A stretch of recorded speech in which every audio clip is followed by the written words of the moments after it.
Southwestern Family of Companies welcomes you to the Action Catalyst. Each week, our diversely and amazingly accomplished guests share their insights and inspirations to help us ignite our own. So let's invest attention together to breathe, to reflect and refocus, and decisively defeat that voice we call Mr. Mediocrity. Then let's enjoy moving forward to make a positive difference in our world. Privileged to be your host, this is Dan Moore. Welcome, everyone, to the Action Catalyst. This is Dan Moore, your host from Nashville, and we are so delighted today to have Mr. Jim Cathcart with us. Jim's accomplishments are such that we could spend the entire podcast just talking about them. But what I'd like to do is to say that he is a person who is dedicated to helping people achieve the potential that is inside each of them. In fact, his book, The Acorn Principle, really breaks down the whole notion of self-awareness and self-knowledge and helps us to become our very, very best person. But that's just one of only 19 books that Jim has authored.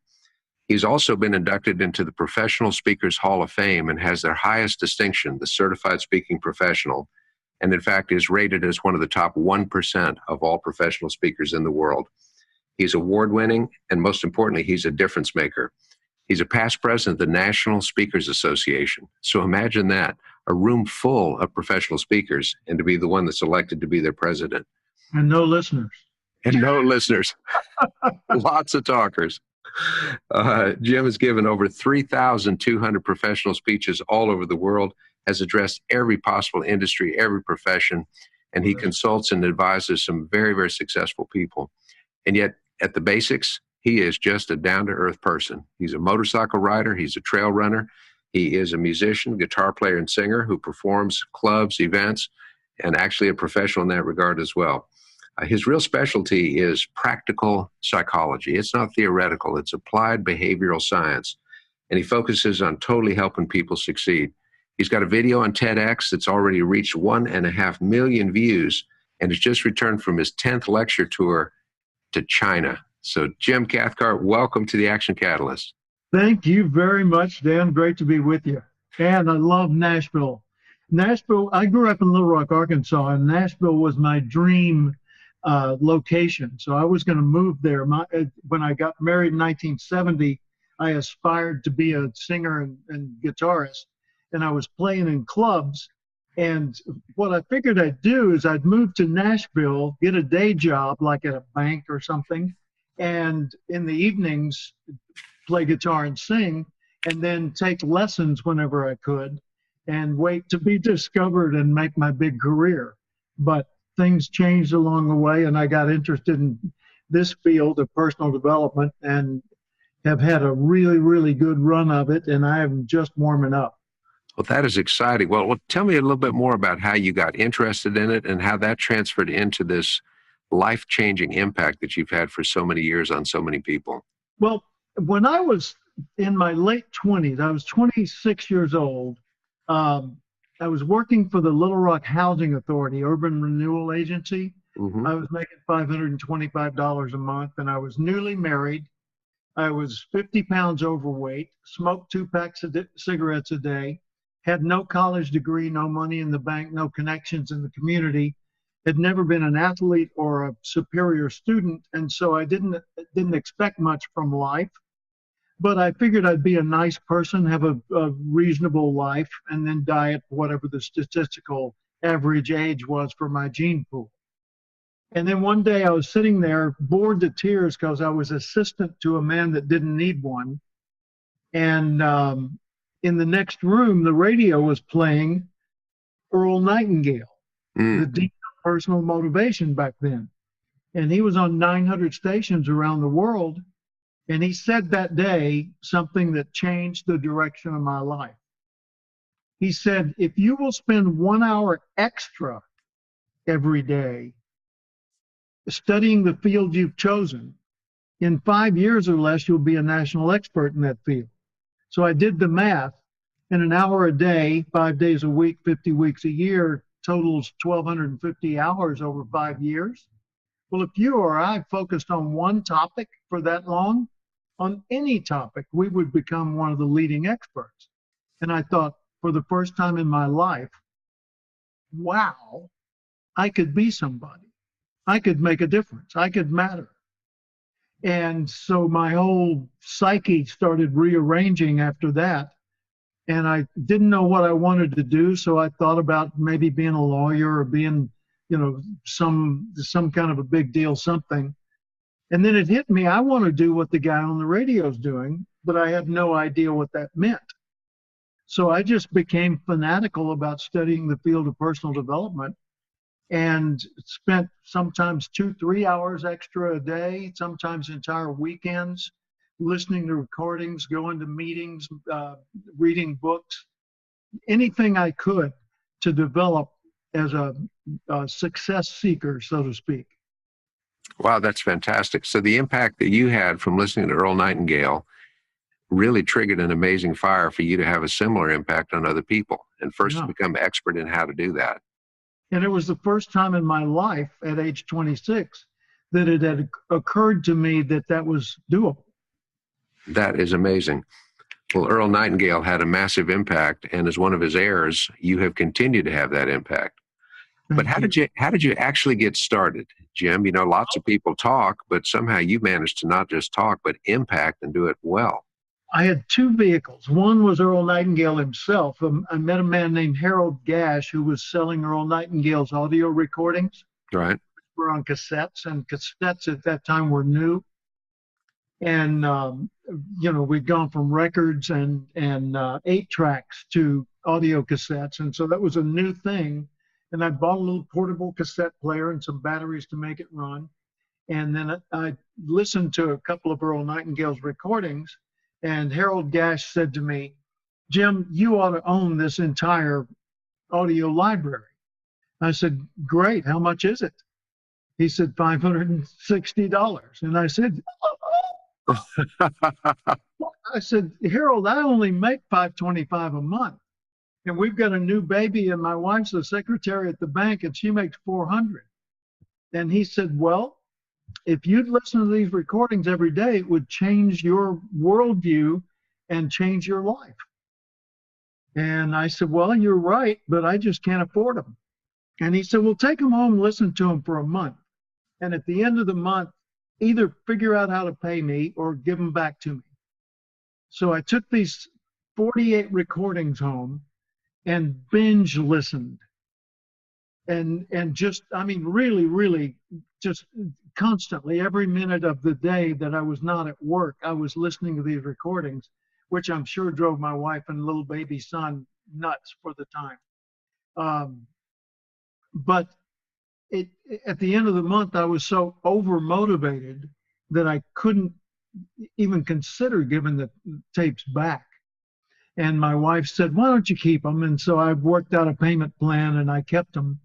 And then the second thing that made the huge difference for me was I found my vehicle. I joined the Junior Chamber of Commerce, the JCs. Now, at that time, the JCs were huge. They had 350,000 members. They were all over the country. Arkansas alone had 280 chapters. Today, the JCs have maybe, I don't know, 65, 70,000 members. So it's just a shadow of its former self. But at that time, it was enormous. And the purpose of JCs, unlike Rotary or Lions or whatever, is leadership training for young adults. And the way you get the leadership training is you do community projects and you plan them in advance in writing. You submit the plan, you get approval from your JC's chapter, then you do the project, and then you summarize it and you submit it for recognition at the end. And so every time you do something, whether it's a March of Dimes walkathon or painting the local Boys and Girls Club, it's done with a plan, an intention, an outcome, measurement, etc. And you become a better and better leader, and you learn how to recruit other people to your cause, how to find resources when you don't have money, how to motivate people to be involved, and how to keep records. So I did 400 JC's meetings in 2 years. 400 in 2 years. After working on weekends for free. And I was only making $525 a month. So I was hyper motivated. And that became my crucible, my learning lab, you know. At 400 meetings, you know, after the first 100 or so, you get pretty good at meetings. And by the second 100, I was in demand all over the state as a speaker at JC's meetings. And so that just one thing led to another, you know, opening the opportunities for me. And I ended up on their national headquarters staff in Tulsa, in charge of leadership training, earning now $1,000 a month. Well, yeah, The country. that is incredible. So because you were, as you put it, hyper motivated, because you were willing to invest your time, your spare time, weekends, evenings, studying, learning, getting involved with JCs, honing your craft, you doubled your income. Oh yeah.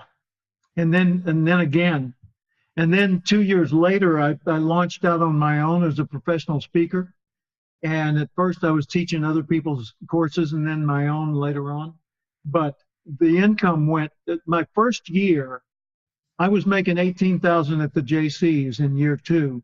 And my first year as a full-time speaker, I made 18,000, and my wife as a secretary at that time in Tulsa made 10,000. So she quit her job at the end of that year and helped me out a little bit in the office. And the next year, my income jumped to 32,000, and then 64, and then 89, and then 117, and then on up from there. So boom, boom, boom, boom, boom, boom, you know.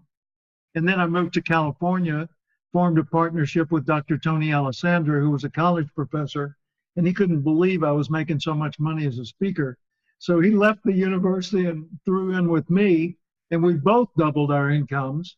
And we published books and, you know, just did all kinds of crazy things for 5 years.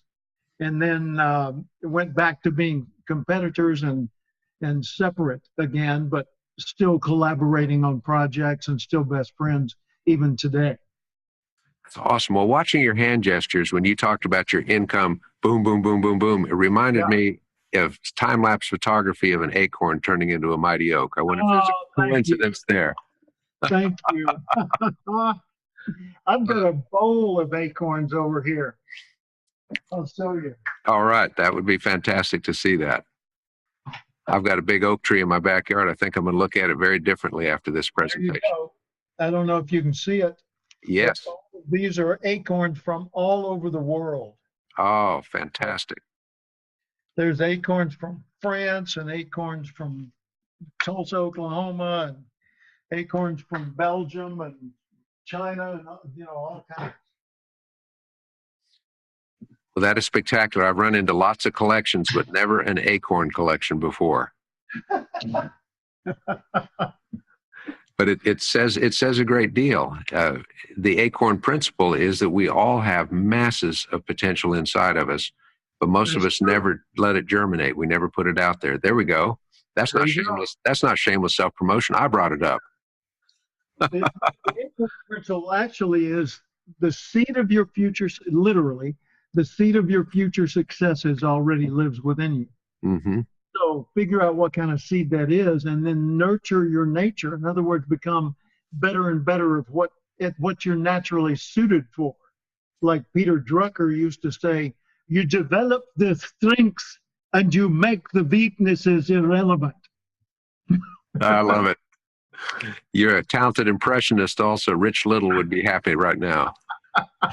Well, that's fantastic. Well, Jim, despite the amazing successes you've had and knowing a lot of people in the National Speakers Association, you are just at the very pinnacle. But surely along the way, you have been just trucking along, moving fast, and all of a sudden there was a brick wall, a barrier, barbed wire, electrified fence, something you were not expecting. Your nose got pushed sideways. Yeah. What would you do when you face one of these, oh my gosh, where did that come from, setbacks? Well, I had one where I'd gotten into a business with another guy who I thought had my best interest in mind, but he only had his own. And this was not Tony Alessandra. Tony's my best friend, and definitely not him. But anyway, I got into this business, and I mortgaged my home and invested all that money with this guy. And we started a new venture together. And then about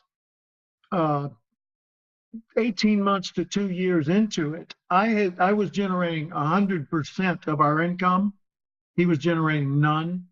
And I said to him, I'm only making money when I make a sale, and I'm making all the sales, but I'm not building equity. You're building equity. So we need to restructure our deal so that I can build equity. He said, no. I said, that's not an acceptable response. He said, Jim, um, I got what I wanted from this partnership. The fact that you didn't is not my problem. You made a bad deal. I didn't. And I was stunned. I mean, that took my philosophical breath away as well as my physical breath. And I didn't know how to respond to that because I'd never been openly, blatantly betrayed and manipulated or exploited like that before. And I said, well, it wasn't your problem yesterday, but it is now because this thing is over. And we ended up in a lawyer's office settling all this. And I just told him, look, keep my money and stay out of my life. And it took me almost 2 years on a psychological level to really rebound from that. I mean, if you'd met me during that time, you'd have said, well, Jim's doing fine. But I didn't have my real energy there. And you could tell something was missing if you knew me, And then I ran into a literary agent and she said, what's going on with you? And I told her. And she said, well, why don't you do a book on this? And I said, well, I don't know. She said, come with me. And we went to New York City and we went around to all the major publishing houses and told my story. And they said, or three of them said, we'll take the book. And I went with the first one, which was St. Martin's Press. And the book became The Acorn Principle. And that was a major turning point.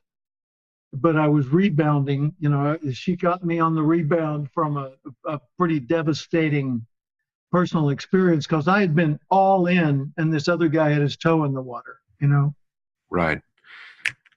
But you emerged from that with your values intact and a really clear way that you wanted to do business with people in the future. Some people would just get bitter, and obviously you've gotten better. But that's a good way to characterize it, bitter and better. Yeah. Yeah, I wasn't bitter. I was heartbroken. Right. People say, well, you must hate him. No, I don't hate him. I hate the experience I had, but I was heartbroken because I had, it's like I said, I do till death do us part. And he said, yeah, I'll give it a shot. Right. Really incredible. And yet you transcended that. So in the process, you learned a lot about that inner awareness, that self-knowledge, because you had to keep putting one foot in front of the other, despite this devastating tearaway. Yeah. And I was doing, I don't know, 70 or 80 talks a year. So I'm flying around the country, standing up in front of large groups and motivating them and inspiring them when I had one department in my corporate inner structure that had shut down for the time being. So really the lesson there is that a person can keep moving and putting one foot in front of the other. They may not be fully complete on the inside yet because they're healing, but at the same time on the outside, be responsible, do the right thing. And you have to, you got to allow for that. People say, oh, well, I'll get over it. No,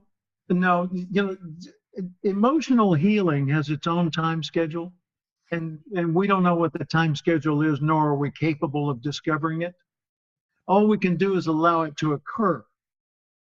Intellectually, that time schedule we can run. We can be in charge of our physical and our intellectual time schedule, but not our emotional. So if you experience a tragedy or something like that one, whether it's a loss of a loved one or a huge heartbreaking life disappointment or something, you're going to go through the grief cycle and the recovery cycle. And if you try to fight it, it's going to go longer and be more severe. So what you've got to do is just make space for it. And when you feel that, the engines are shutting down, then say, excuse me, and go be alone for a bit and just take care of yourself. Eat an ice cream, watch a movie, do something, but just allow a little lick your wounds. Right. Some self-maintenance, and Yeah. that's certainly When true. my mother passed away um, in 2010, she had a heart attack. She was 90 years old, and she was in a retirement facility, um, and had a heart attack. And she lived in Little Rock, Arkansas, and I was in California. And I immediately said, I'll drop everything and come to Arkansas. She said, no, no, no, no. You fulfill your responsibilities and get here when you can. Well, I had to go to Bogota, Colombia, and Santiago, Chile for speaking engagements. And so I did that, calling every day, 2 or 3 times a day to Little Rock on, international calls to check on her. And then I looped back through Little Rock instead of coming back to California, and spent some time with her and got her all handled and in a better place. But she kept declining. So I flew back to California, took care of some things, then had to go back to Little Rock, and then had to go to Canada and back to Little Rock, and over 45 days. Well, in the meantime, I got a call that Paula, my wife Paula's mother, had died just 13 miles down the road from where my mother lived. Mm. What?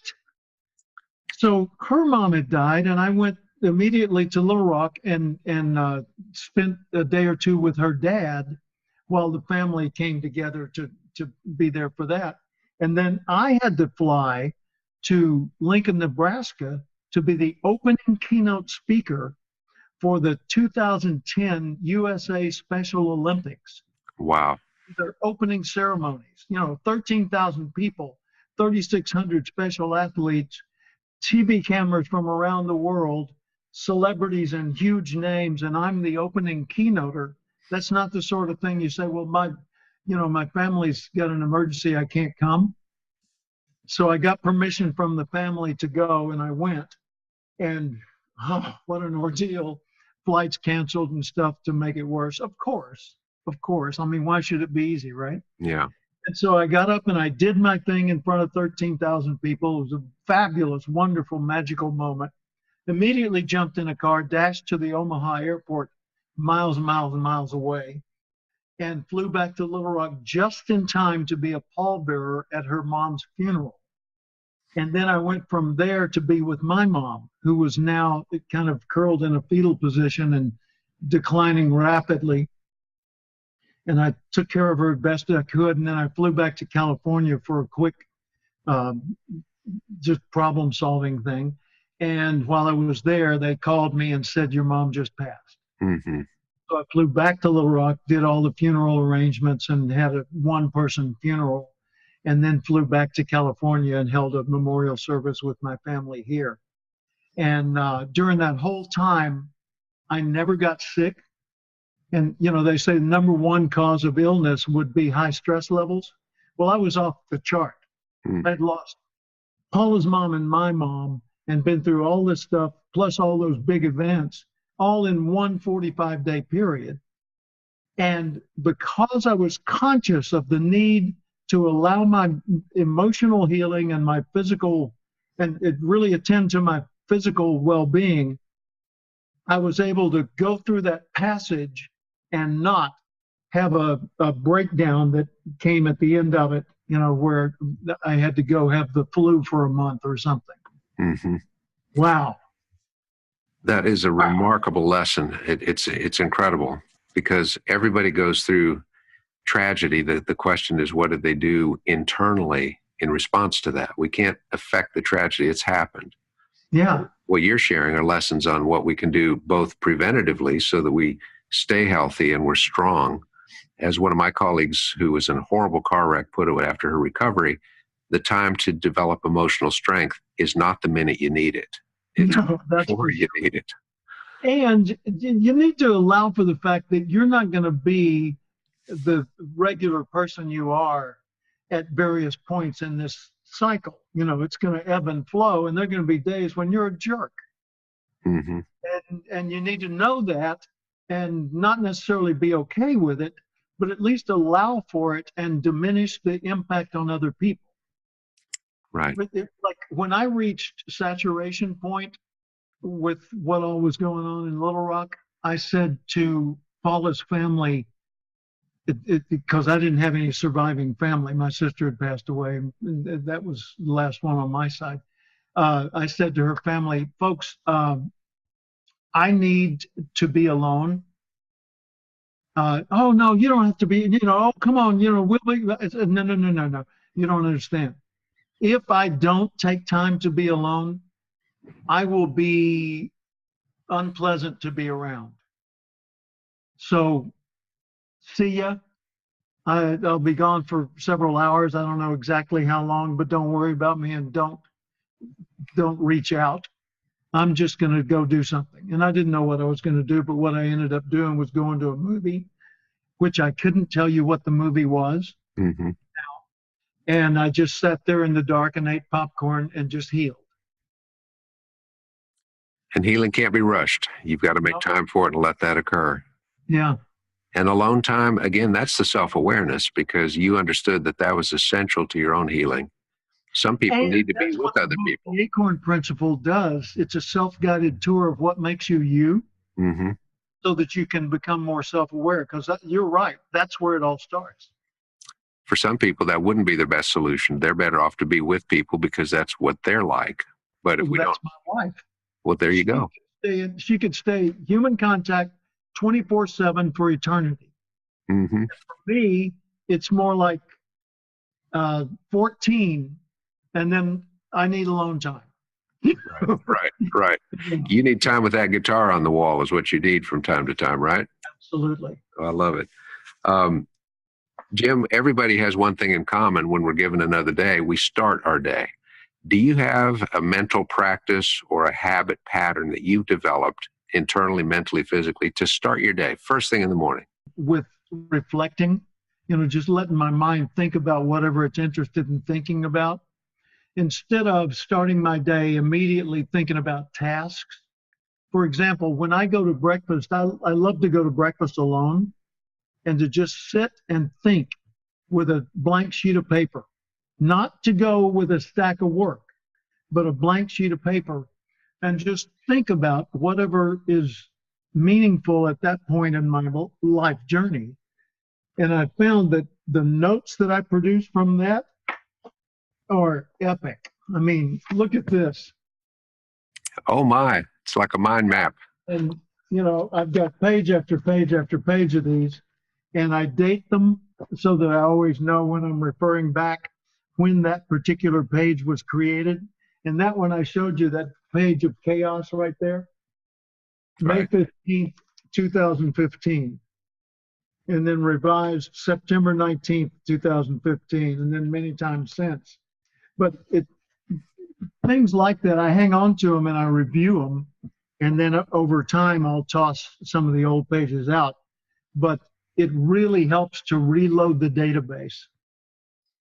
Oh, I can see that. That is such a brilliant idea, because during the night, our thoughts supposedly get kind of reshuffled into different orders. And as we sleep, problem solving goes on in the subconscious. You start the day by saying, let's see what's in there. Let's let it come out. What are my concerns? What are my issues? That is fantastic. And I always try to be intentional about it, to take, like, if I've got nothing on my mind, I might think, okay, how would the person I'd like to be approach this situation? Well, the person I'd like to be is a person who is inspiring toward others, a person who's self-disciplined, a person who's fun to be with, and a person who finds deep meaning in life. So how would that version of me take this moment and use it well? That is an incredible insight. How would the person I'd like to be approach this situation? Mm-hmm.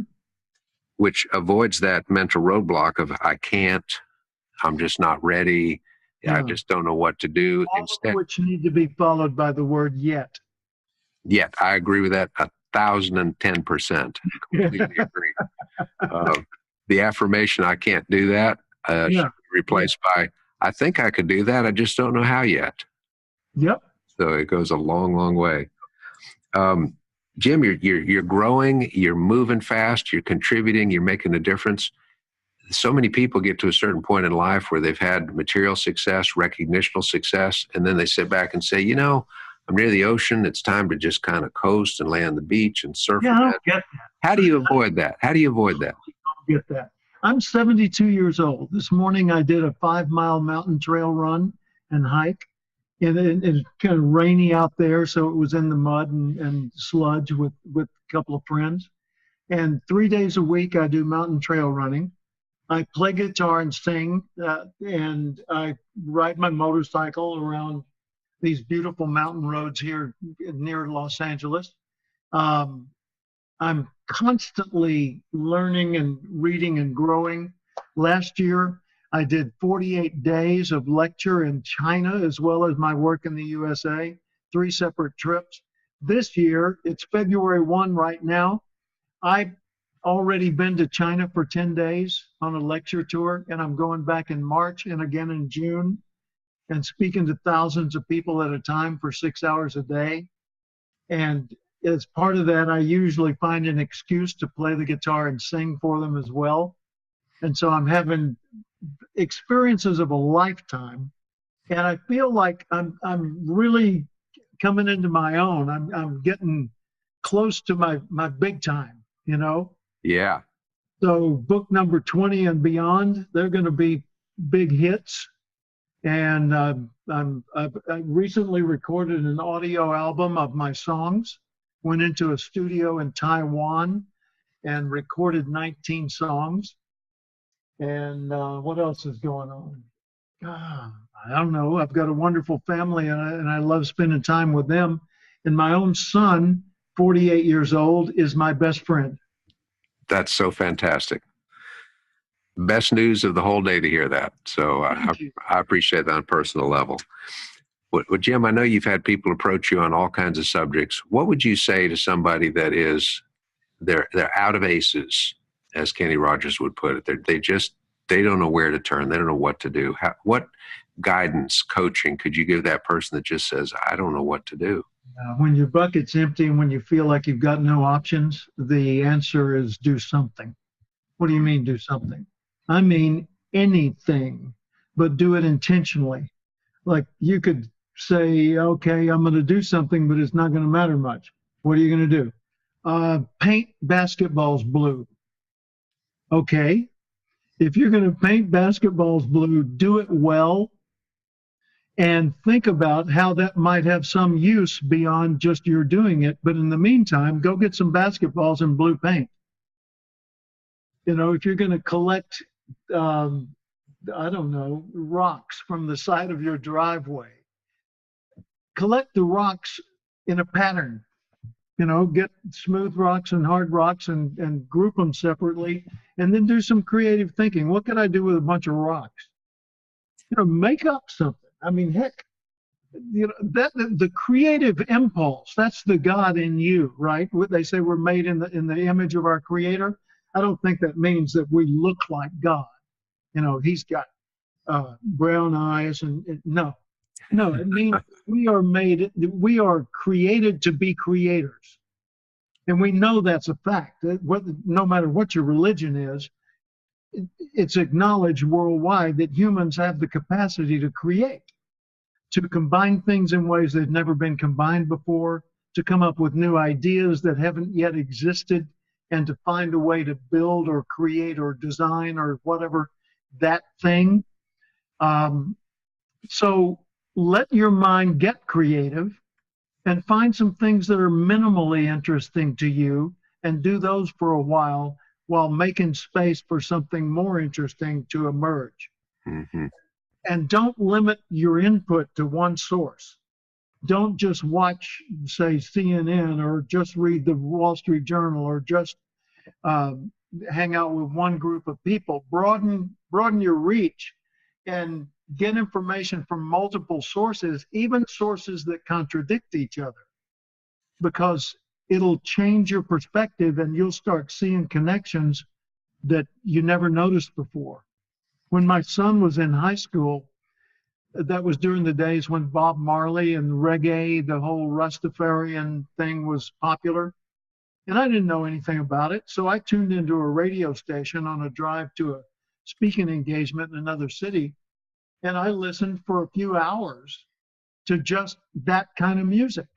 And then I learned the lingo, and I learned, the backstory on some of that stuff. And when I was with my son next, I was just dropping some casual comments about that. And he said, what, you know what that is? Or a song was playing on the radio and I'd sing the lyrics to it. And he'd say, how did you know the lyrics to that song? And it was just because I knew it was in his world, but not in mine. So if I spent a little time walking through his world on the way to my next speaking engagement, then I could find a new way of communicating. And it worked. I did that kind of thing all the time. That's great. So when you said I shot the sheriff, he didn't call the cops. No, but I didn't shoot the deputy down. That's great. Jim, you have been a ray of sunshine on a cloudy day here in Nashville. And I thank you for your heart and for your spirit, all the many things that you've shared. And just God bless you. I appreciate you saying that. Well, it's a fact. And all of our listeners are going to feel, as I feel today, better because you were a part of our day. So thank you so much. That's a big compliment. Thank you. Well, it is a fact. Okay, very best to you. See ya. Bye-bye. If you enjoyed this podcast, please make sure to subscribe. To stay updated on everything that the Action Catalyst is up to, make sure to follow us on Facebook and Instagram at Action Catalyst and Twitter at Catalyst_Action. Thanks for listening.